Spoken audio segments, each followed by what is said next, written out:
Well, good morning. Yes, it's me, Kenny Polcari, your host of the party. Today is Wednesday, October 16, 2024. And here are the things you need to know. And one of them is going to be a good lesson that people really need to pay attention to. Because ASML surprised.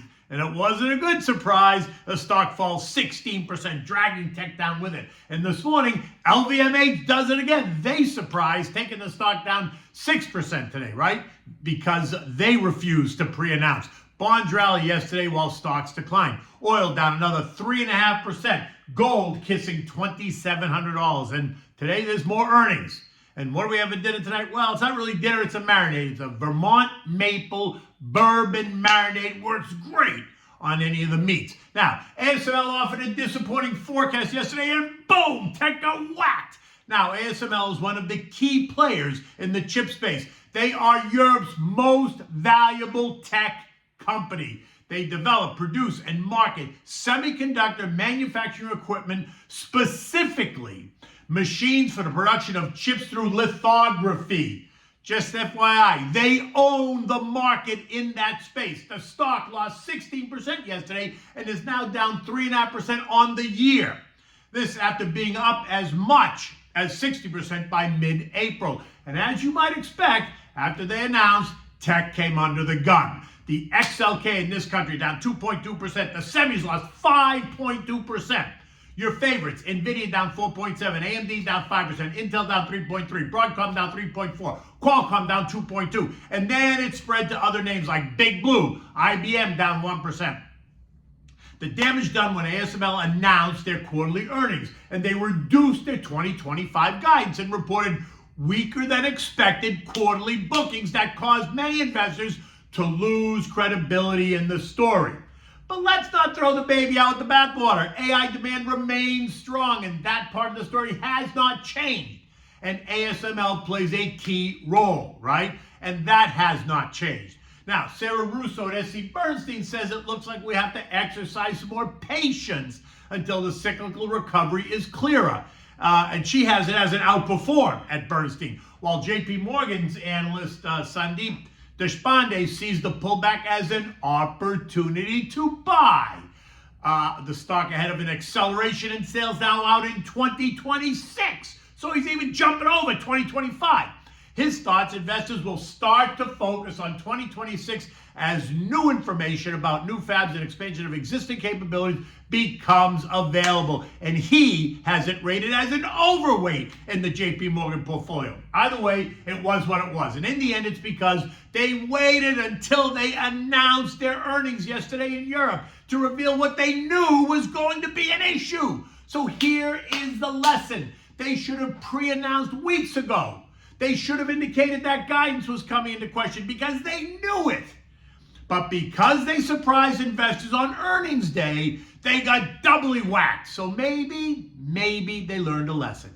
In any event, it cast a pall over the broader market. In fact, Bloomberg blames the whole sell-off yesterday on ASML and NVIDIA.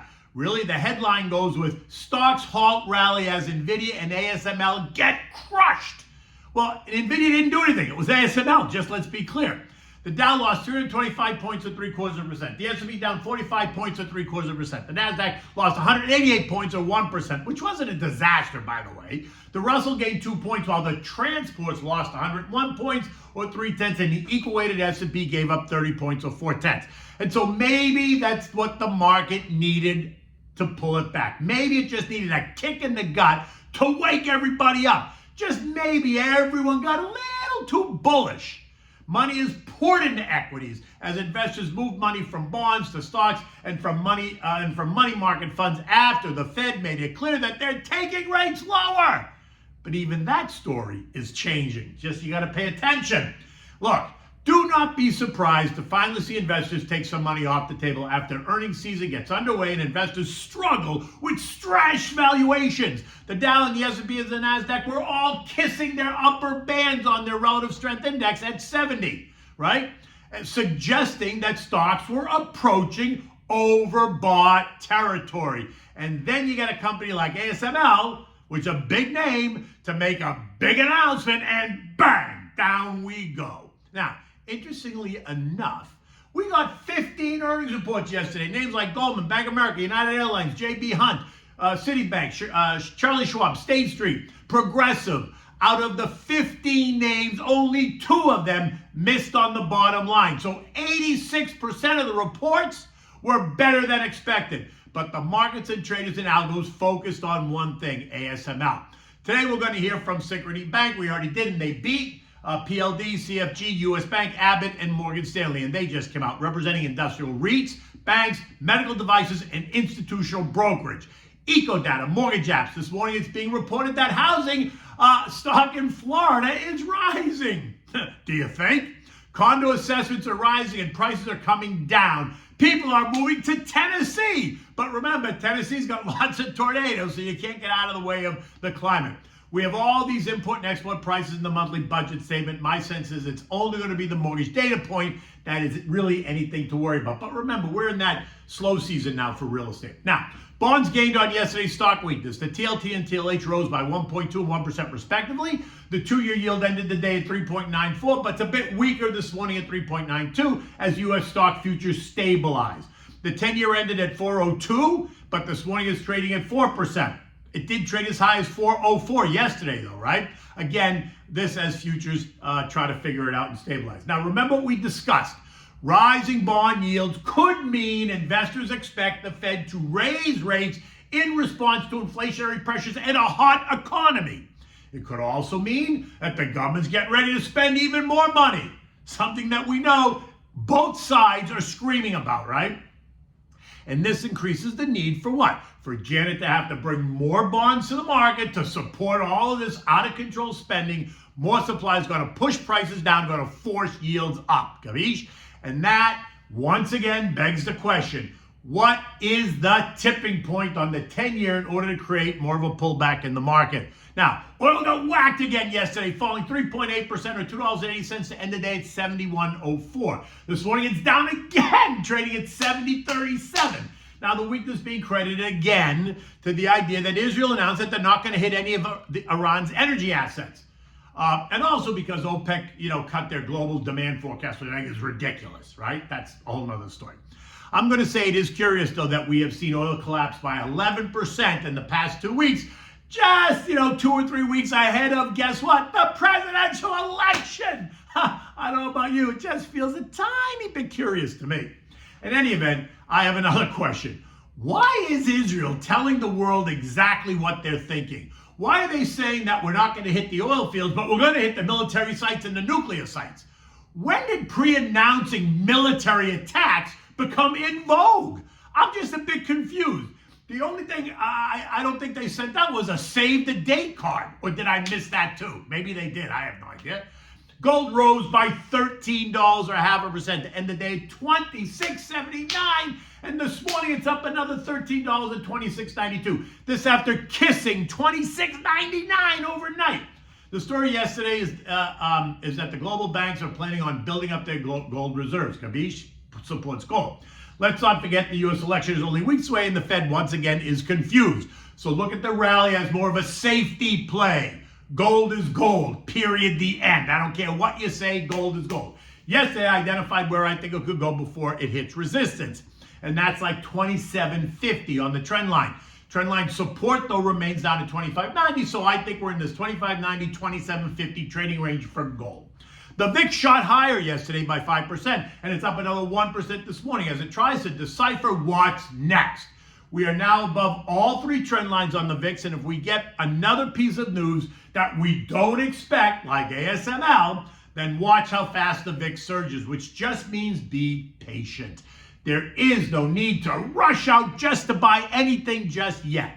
Surely there's going to be another headline in the not-so-distant future that's going to cause some rumblings. This morning, U.S. futures are mixed. Dow futures down 11, S&P's down 2. Nasdaq's up 20, the Russell's up 10 points. Clearly the SMIDs, the small and mid caps represented by the Russell, are finding buyers, right? It's up nearly 0.5% in the pre-market. European markets are all low, and guess what? The Eurostock index is down 0.7, while Spain is just below the unchanged line. This morning, the news is about LVMH, right? Louis Vuitton and Hennessy. It's down 6% as third quarter revenues drop. Again, I'm going to ask, why didn't they pre-announce, right? Weeks ago, when they, just to soften the blow, when they knew this was going to happen. What are these brain surgeons, what do they need to understand? Announcing disappointing results on earnings day that surprises the market is never a good idea.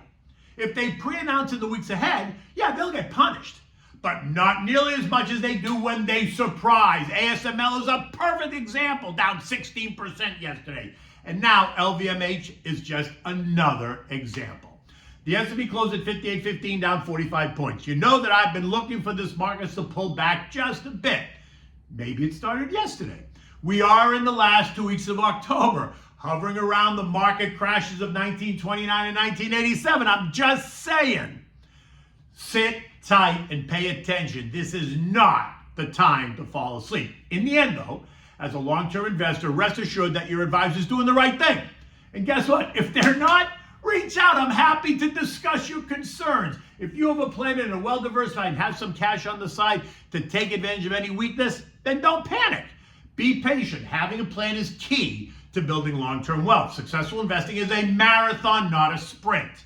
Click, you can find my link. If you go to my Twitter or go to my written website, written message, and you'll see the link. You can click on it to send me a direct message into my contact sheet here at Slate. So just put KP in the box, and I will call you back. So what do we have for dinner tonight? It's not really dinner. It's a marinade that you're going to use for dinner. It's a Vermont Maple and Bourbon Marinade. It's simple to make. It's wonderful when you're grilling a nice sirloin steak or bone-in ribeye. You can use it on chicken. You can use it on pork. For this, you need a cup of real Vermont maple syrup. I mean real Vermont. You need a half a cup of Jack Daniel's bourbon. You need salt and pepper and a shot of ground red pepper just to give it a little kick. Mix it all well, and then use it to marinate your favorite cut of meat. Overnight always works even better, right? You can use a marinade on steak, like I said, or chicken, or even pork. Marinate it overnight, then tomorrow you spark up the grill. Serve it with a big mixed salad and, I don't know, whatever you want. Mashed potatoes, a vegetable, butternut squash, broccoli, green beans, spinach. You take your choice. It's up to you. That's what makes cooking so great, because you get to make the plan. In any event, it's kind of a nice day here in Florida. It looks like it's a little bit cloudy out there. We're going to get this cold front coming in this weekend. It's going to be 69 degrees. Oh boy, I need my sweater. In any event, until tomorrow, take good care.